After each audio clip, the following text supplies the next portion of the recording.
Ayo, segera download Quran Tadabbur, tafsir dalam genggaman Anda.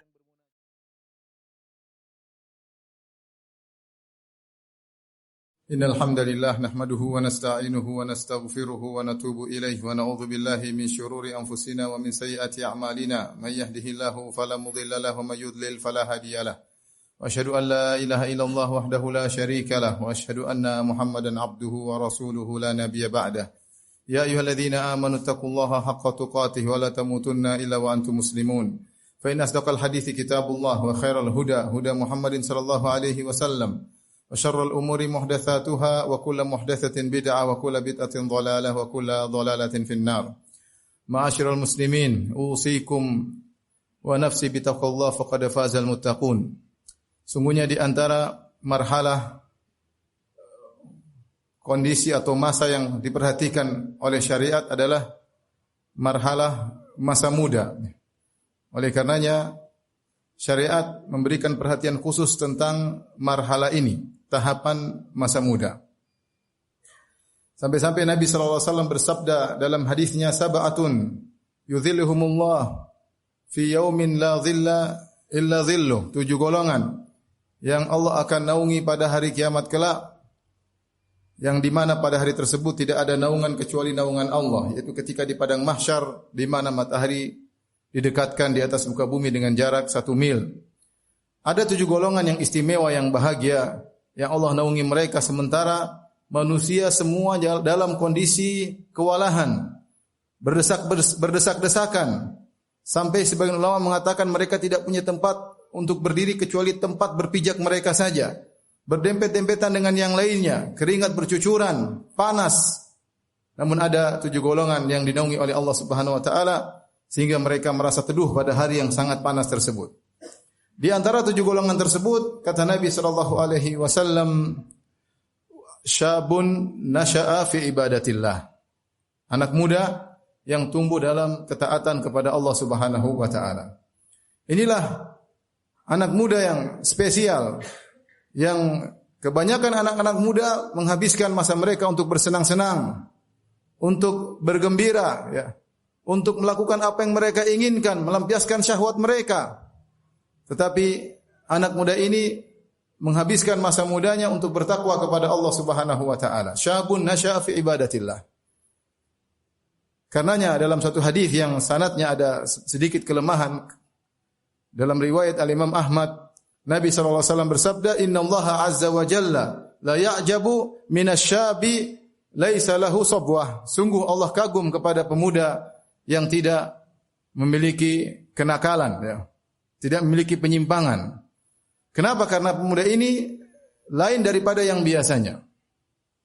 Ketahuilah rahimakumullah para jamaah yang dirahmati oleh Allah Subhanahu wa taala.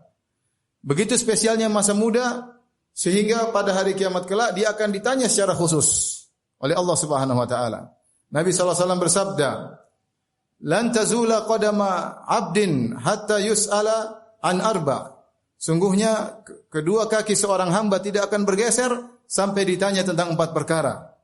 An umrihi fima afnah, tentang umurnya kemana dia habiskan. Kemudian kata Nabi sallallahu alaihi wasallam, an syababihi fima ablah, tentang masa mudanya kemana dia habiskan. Wa an malihi fima min aina iktasabu fima anfaqah, dan tentang hartanya dari mana dia dapatkan, kemana dia habiskan. Wa an ilmihi, dan ditanya tentang ilmunya, mimma amila bihi, apa yang dia amalkan dari ilmunya. Perhatikan, Nabi SAW mengatakan seorang akan ditanya tentang umurnya kemana dia habiskan. Setelah itu Nabi mengkhususkan wa an syababihi fima ablah, dan masa mudanya kemana dia habiskan. Padahal kita tahu masa muda adalah bagian daripada umur. Tetapi masa tersebut masa yang spesial yang akan ditanya secara khusus oleh Allah Subhanahu wa taala. Kenapa demikian? Karena masa muda adalah masa di mana seorang mencapai kekuatan yang terbaik, ya. Di puncak-puncak kekuatannya, di puncak-puncak gesitnya. Allah Subhanahu wa taala berfirman, Allahu alladhi khalaqakum min dha'fin thumma ja'ala min ba'di dha'fin quwwah thumma ja'ala min ba'di quwwatin dha'fan wa syaibah. Allah yang telah menciptakan kalian dari kelemahan, dari air mani, ya, dari kelemahan, Thumma ja'ala min ba'di dha'fin quwwah. Setelah itu Allah menjadikan setelah kelemahan kalian menjadi kekuatan, yaitu mulai berkembanglah seseorang dari masa kecilnya terus sampai di masa mudanya sampai pada puncak masa mudanya. Setelah itu thumma ja'ala min ba'di quwwatin dha'fan wa syaibah. Kemudian Allah lemahkan kembali. Ya, setelah di puncak masa muda kemudian mulai melemah dia dan kemudian menjadi berubahlah dirinya. Oleh karenanya masa muda adalah masa yang paling seorang dalam kondisi giat-giatnya. Kemudian masa muda adalah masa yang sangat panjang. Sebagian ulama mengatakan masa muda yaitu dari sejak seorang balik itu sekitar umur 14-15 tahun sampai 40 tahun. Ini pendapat pertama ya, sekitar 25 tahun. Ada yang mengatakan bahwasanya masa muda dimulai dari balik sekitar 15 tahun sampai umur 50 tahun. Itulah masa muda. Puncak mudanya tatkala mungkin umur 40. Setelah 50 tahun baru kemudian mencapai masa tua, marhalah asy-syaikhukhah. Intinya masa muda memiliki waktu yang panjang. Seorang bisa melakukan apa yang dia lakukan. Jika dia gunakan waktunya untuk bertakwa kepada Allah, maka dia akan mendapatkan ganjaran yang luar biasa di akhirat kelak. Ma'asyiral muslimin, sungguh menyedihkan ketika kita melihat di zaman sekarang anak-anak muda terombang-ambing dalam ketidakpastian, terombang-ambing dalam kemaksiatan, berhura-hura, tenggelam dalam kegelapan, jauh dari bimbingan Islam. Syaitan menjadikan mereka menjadi target utama, anak-anak muda. Karena sebagaimana kita ketahui, kalau seorang di masa muda, dia kuat, insya Allah masa tuanya, dia berjalan sebagaimana di masa mudanya. Tetapi ketika di masa muda dia bimbang, dia terjerumus, dia terjatuh, dikhawatirkan masa tuanya melanjutkan masa mudanya. Sebagaimana perkataan seorang penyair, wa yansha'un nashi'u al-fityani minna ala ma kana awwadahu abuhu. Sungguhnya anak muda berkembang sesuai dengan apa yang dibiasakan oleh ayahnya. Kalau dia biasanya seperti itu, maka dia akan berkembang demikian dan dikhawatirkan di masa tuanya dia terus demikian karena sudah terbiasa dengan apa yang dilakukan di masa mudanya. Karenanya Allah Subhanahu wa taala menyebutkan dalam Al-Qur'an tentang contoh-contoh anak-anak muda yang luar biasa, yang masa mudanya dijadikan sebagai sarana bertakwa kepada Allah Subhanahu wa taala, tegar dalam menghadapi ujian dan rintangan dan cobaan. Di antaranya pemuda yang sangat hebat dialah Nabi Ibrahim alaihissalam. Yang ketika itu dia sendiri yang beriman di negerinya Babil, menyerukan tauhid sementara seluruh penduduk negerinya semuanya kafir musyrikin. Bahkan ayahnya yang sangat dia cintai seorang yang musyrik. Tapi dia tegar meskipun dia sendirian. Sampai-sampai Allah menamakan Ibrahim, inna Ibrahim kana ummah. Sungguhnya Ibrahim adalah umat padahal dia sendirian. Disebut umat oleh Allah Subhanahu wa taala kenapa? Karena dia memiliki sifat-sifat yang luar biasa, yang hebat, membuat dia tegar meskipun sendirian. Dialah Ibrahim alaihissalam. Yang dengan beraninya kemudian dia menghancurkan patung-patung dan berhala-berhala yang disembah oleh penduduk negerinya. Ketika kaumnya sedang pergi melakukan perayaan di luar kota, maka Ibrahim tidak ikut alaihissalam, kemudian dia pun menghancurkan patung-patung tersebut. Ketika mereka pulang mereka bertanya, man fa'ala hadza bi alihatina innahu laminadh zalimin. Siapa yang berani-berani melakukan hal ini dengan Tuhan-Tuhan kita? Sungguhnya dia adalah orang yang zalim. Mereka berkata, qalu sami'na fatan yadhkuruhum yuqalu lahu Ibrahim. Kata mereka, kami dengar ada seorang pemuda yang menjelek-jelekan Tuhan kita namanya Ibrahim. Subhanallah. Sami'na fatan, seorang pemuda.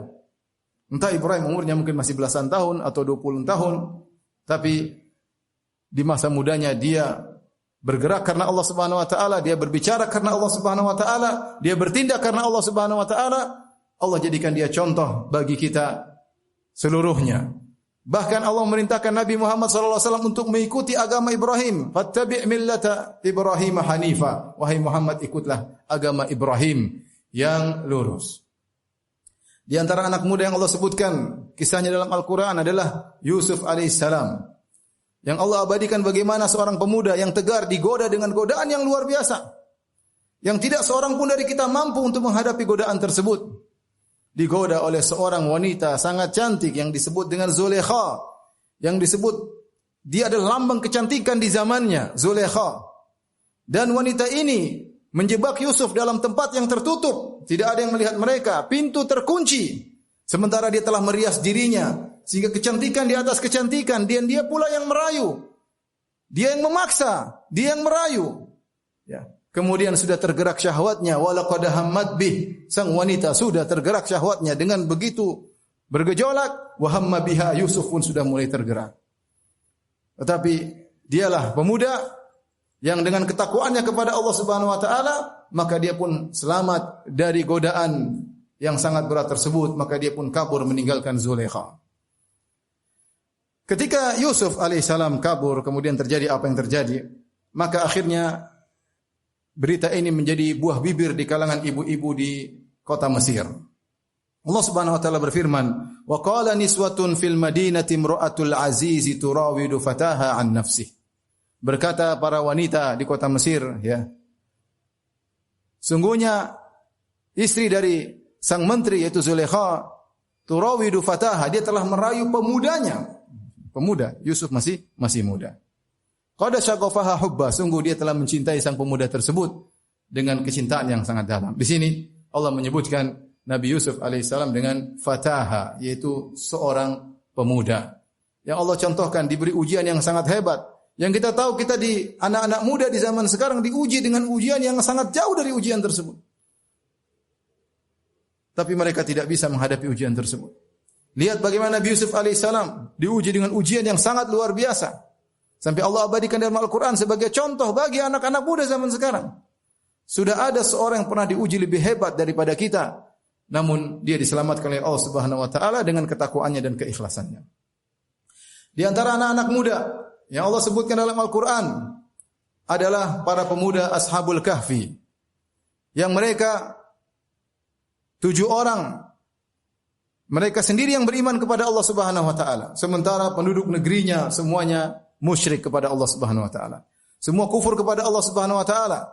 Kemudian mereka ditangkap dan mereka berbicara di hadapan sang raja. Berdakwah, Rabbuna Rabbus samawati wal ardi, lan nad'u min dunihi ilaha. Tuhan kami adalah pencipta langit dan bumi. Kami tidak akan berdoa kepada selain Allah Subhanahu wa taala. Maka mereka diancam. Akhirnya mereka pun kabur, lari ke sebuah goa, ya. Kemudian Allah memberikan karamah kepada mereka, mereka tidur selama 309 tahun, Allah selamatkan mereka. Tapi Allah mengatakan apa? Innahum fityatun amanu bi rabbihim wa zidnahum huda. Mereka adalah para pemuda amanu bi rabbihim, yang mereka beriman kepada Rabb mereka. Wa zidnahum huda, dan kami tambahkan hidayah kepada mereka. Aqulu qawli hadza astaghfirullah li wa lakum wa lisa'il muslimin min kulli dhanbin wa khati'ah fastaghfiru innahu huwal ghafurur rahim. Alhamdulillahi ala ihsani wa syukru lahu ala taufiqihi wa amtinanihi wa asyhadu an la ilaha illallah wahdahu la syarika lahu ta'ziman li sya'nihi wa asyhadu anna Muhammadan abduhu wa rasuluhu da'i ila ridwanihi. Allahumma salli alaihi wa ala alihi wa ashabihi wa ikhwani. Ma'asyiral muslimin. Masa muda adalah masa yang emas, masa spesial. Karenanya Nabi SAW beri perhatian terhadap masa ini secara khusus. Dan Allah mentakdirkan ternyata orang-orang yang beriman kepada Nabi rata-rata anak muda. Anak muda yang akhirnya membuat gebrakan, menebarkan cahaya Islam sampai ke alam semesta ini. Siapa yang mengikuti Nabi di kota Mekah? Rata-rata anak muda. Rata-rata anak muda. Oleh karenanya ketika Al-Imam Ibnu Katsir rahimahullah dalam tafsirnya menafsirkan innahum fityatun, ketika dia menafsirkan tentang kisah Ashabul Kahfi, Allah mengatakan mereka anak-anak muda. Maka Ibnu Katsir mengatakan demikianlah orang-orang yang beriman kepada Nabi SAW rata-rata anak-anak muda. Abu Bakar lebih muda daripada Nabi SAW. Utsman mungkin umurnya masih 30-an. Belum lagi misalnya Zubair bin Awwam mungkin masih 20 atau berapa ya. Ali bin Abi Thalib 10 tahun. Masih anak muda ya. Mus'ab bin Umair anak muda. Yang tua-tua rata-rata mengikuti Abu Jahal dan Abu Lahab. Kemudian ketika Nabi pergi ke kota Madinah, ya. Siapa yang beriman kepada Nabi? Rata-rata anak muda. Anak-anak muda. Sa'ad bin Mu'adz, pimpinan suku Al-Aus, meninggal usianya sekitar umur 36 atau 37. Ya. Dialah yang luar biasa, yang sampai kata Allah Subhanahu wa taala, kata Nabi sallallahu alaihi wasallam, ihtazza arsyur rahman bi mauti Sa'ad. Sungguhnya arsy Allah bergetar dengan wafatnya Sa'ad bin Mu'adz. Demikian juga Ya, Sa'ad bin Ubadah, pimpinan suku Al-Khazraj, anak muda. Mereka lah yang kemudian bergerak bersama Nabi sallallahu alaihi wasallam, kemudian membuat perubahan di alam semesta. Menemani Nabi sallallahu alaihi wasallam. Karenanya ini adalah perhatian bagi kita semua para orang tua. Ingatlah kita punya anak-anak dan semuanya adalah tanggung jawab kita. Allah menyuruh kita untuk memperhatikan mereka, menyuruh mereka kepada kebaikan, tanggung jawab yang akan Allah tanya pada hari kiamat kelak. Amanah. Allah Subhanahu wa taala berfirman, "Ya ayyuhalladzina amanu qu anfusakum wa ahlikum nara." Wahai orang-orang yang beriman, jagalah diri kalian dan keluarga kalian dari neraka jahanam. Allah tidak mengatakan jaga diri kalian, titik, tidak. Ada kelanjutannya, jangan egois. Qu anfusakum, jagalah diri kalian, wa ahlikum, istri kalian dan anak-anak kalian dari neraka jahanam. Wa'mur ahlaka bis-salati wastabir 'alaiha. Perintahkanlah keluargamu, istrimu, anak-anakmu untuk salat. Bersabarlah dalam salat, bersabar dalam memerintahkan mereka untuk salat. Jangan cuekin mereka, jangan tinggalkan mereka. Jangan ikuti seluruh keinginan mereka. Jangan kita katakan mereka sudah memiliki jati diri. Mereka tahu apa yang mereka lakukan. Ya ikhwan, zaman sekarang tidak seperti zaman kita dahulu mungkin. Sekarang kerusakan di mana-mana. Segala kehancuran, kerusakan ada semua di internet. Kita waspada. Jangan sampai kita menyesal di kemudian hari. Masa muda, anak-anak kita diambil oleh syaitan. Dihancurkan oleh iblis. Sehingga kita menyesal di kemudian hari. Oleh karena seorang bertakwa kepada Allah, berusaha semaksimal mungkin. Hidayah di tangan Allah Subhanahu wa taala. Ingat bahwasanya anak-anak adalah amanah yang Allah titipkan kepada kita dan Allah akan mintai pertanggungjawaban akan hal tersebut dari kita semua.